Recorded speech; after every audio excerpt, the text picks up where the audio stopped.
Alright, Happy New Year mga ka-sniper. So 2026 na mga ka-sniper, kaya antabayanan nyo yung bago nating mga unit.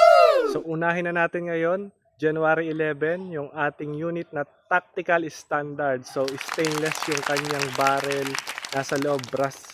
So mamaya papakita ko sa inyo.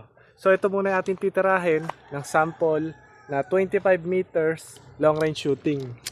So yan, naglagay po tayo dito ng ating sticker. Dito natin i-aim. So meron yan sa likod na metal. Maririnig natin kung tinamaan natin. Then itong spinner natin, tirahin natin siya ng at least 5 shots. 5 shots, kahit isang tira dito.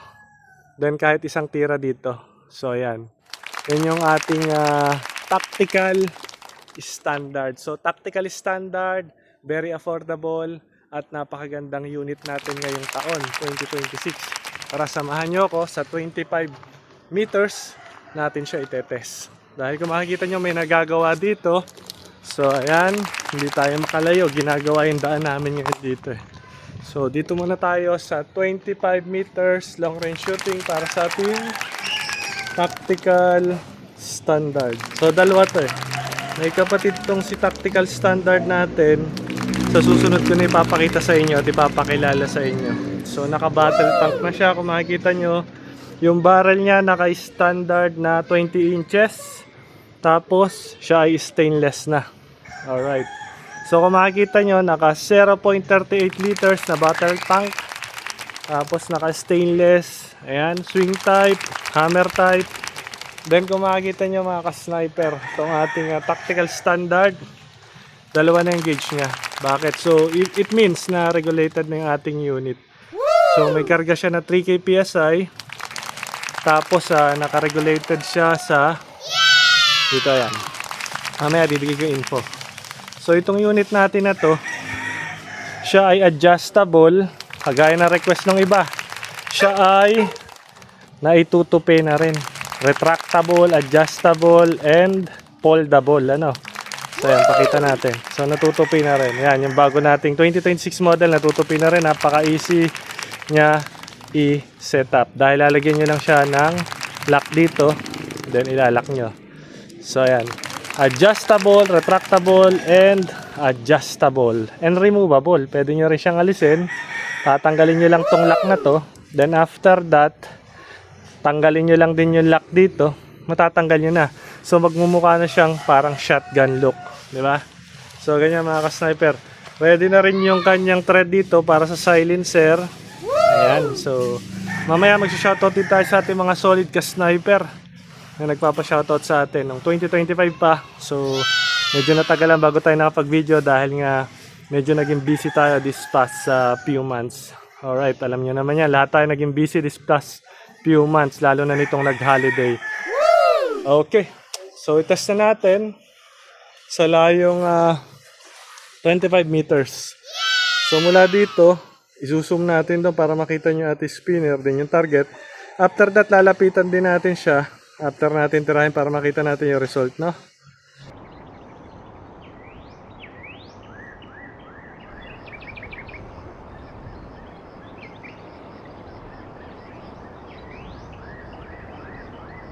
Basta ang ating ginawa ngayon, kagaya ng request natin mga solid ka-snipers, adjustable, foldable na ngayong 2026, retractable and removable, ano?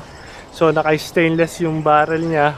Then nasa loob niya yung brass barrel natin na smooth twist for best and long range performance. Alright, so let's go. So shoutout muna tayo sa ating ka-sniper. Okay, shoutout muna tayo. Okay. Shoutout muna tayo sa ating ka-sniper na si ka-sniper Ryan. Si ka-sniper Ryan ng Barbers Pogi, taga Bangkod, ano. So sa Barangay Uno, Indang Cavite, doon siya makikita si Ryan. So si ka-sniper Kuya Reynaldo Arien, shoutout po kay Bandolt Arien, kay George Tapek, kay Jaime Ruiz, ayan. Kay Norwali Pahihi from Tawi-Tawi, shoutout siya ka-sniper, kay Jersey Bon, kay Joseph Lacapanto, kay Alberto Cubio, kay Erickson M. De Los Reyes, shoutout kay Sniper, kay Benito De Leon, kay RJ Noses, kay John Sober, kay Tatay John, kay Robert Calo, kay Dalmasio, Kalahagan. Kalahagan. Ayan. So, yan. Shoutout po sa inyo lahat and Happy New Year sa inyo lahat mga kasnipe. So, this is it. Testing na natin. Pwesto ko ulit yung camera kasi nawala sa alignment. So, check natin. Then, makikita nyo yung target natin. Zoom natin ng konti. Ayan. Then, lalapitan din naman natin yan para makita natin yung result ng ating testing sa 25 meters. Let's go. 5 shots sa metal plates. 1 shot doon sa ating sticker. 1 shot doon sa ating lata. Total of 7 shots. Using 0.2 tukal pellet. Okay. Adjustable. Ayan, makita nyo. Adjustable. Per shot natin.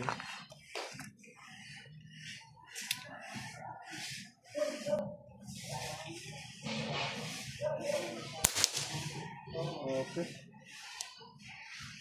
Nice one.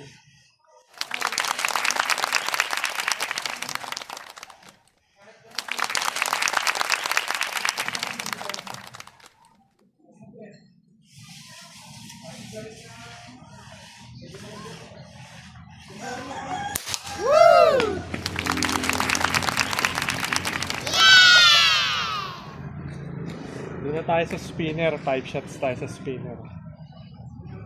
Tapos na yung lata.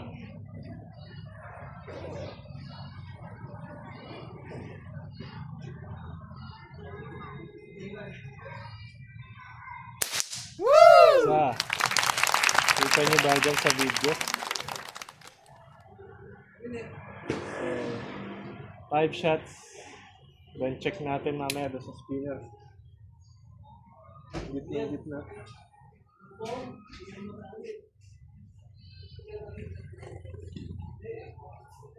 Woo!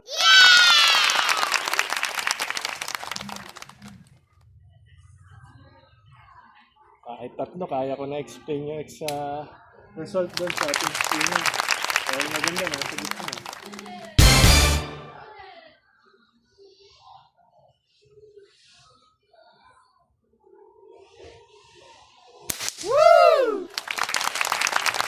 Okay, tatlo na lang sa spinner kasi goods naman. So disclaimer, depende rin yung sa shooter tsaka sa gagamitin yung scope tsaka sa pellet, no? So good quality unit, meron na tayo galing dito sa atin sa BTR.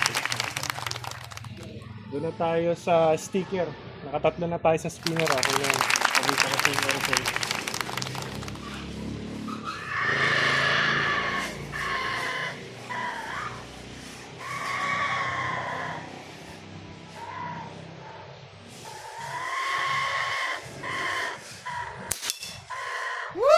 Nice. Isa pa. Magdadalawa tayo sa sticker. Medyo mahangin nung kinalabit natin. So, timing kasi kailangan.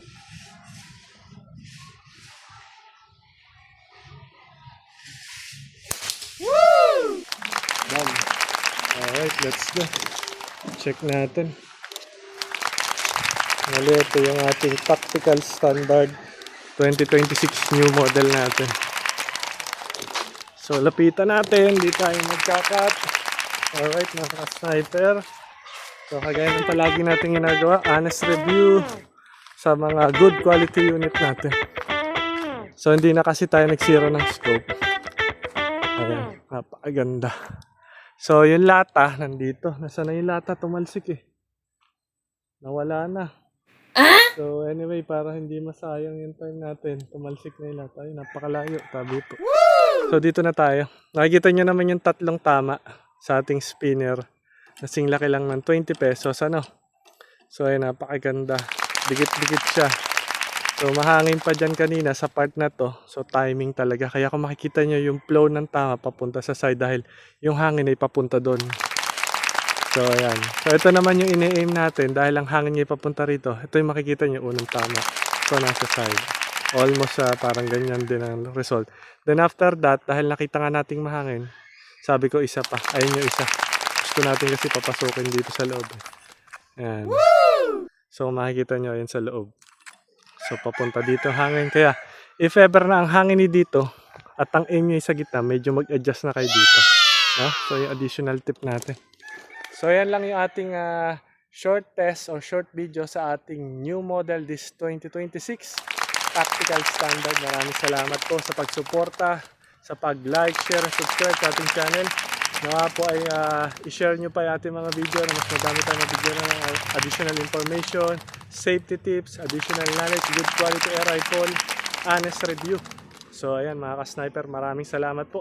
And shoutout po sa aking mga ka-group, sa Team Cavite Air Rifle Shooter, sa Team Cars. So ayan, meron na po sa Tagaytay na pwede nating paglaruan ng ating sport and hobby na air rifle. So may pwesto na po doon pang bench press competition. So video natin yung pag nakasala natin Team Cars. Salamat.